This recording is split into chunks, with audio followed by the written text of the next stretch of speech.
If it wasn't for my pastor and my church, I wouldn't be in ministry today. My dad grew up 30 miles from the nearest town. He gave his life to Christ because of a pastor who rode out to a small country church every week. Even though my grandparents didn't have a lot, they were always full of joy.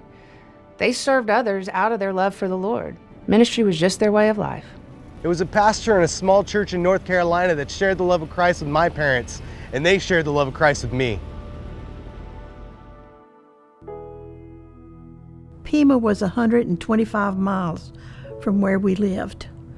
So we would get up about 4 o'clock on Saturday morning and pile the children in the car, and it was a tough go, but the church grew. My desire was not going to church, but going to a business. But then I met the Lord, and He had a different reason for me. I knew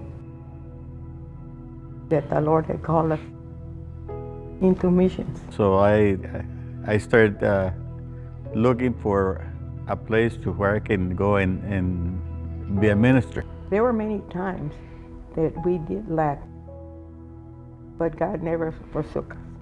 Through all of the years of pastoring, I wouldn't change them. I wouldn't change the suffering. I wouldn't change the happiness. I wouldn't change anything about it. And I tried to do the best that I could for the Lord through my pastoralship. And I didn't have a mega church, but I had a mega heart. The buildings we'd rent, there was no baptistry, and we'd have to go to the creeks to baptize. And nearly every Sunday he would baptize somebody. Sometimes he'd have 10, sometimes he'd have 2, but Papa preached the word and we'd have revivals. Thousands of people have been saved because of a pastor who sacrificed his own needs to share the gospel. We can show respect, support, and appreciation by giving financially to retired pastors, workers, and their widows. They were there for us. Now it's our turn to be there for them. Whoever started Mission Dignity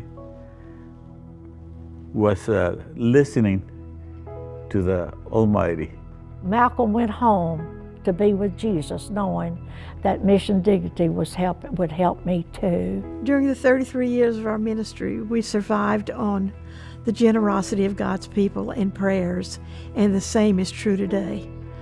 I survive on the gifts and the generosity of God's people that give to Mission Dignity.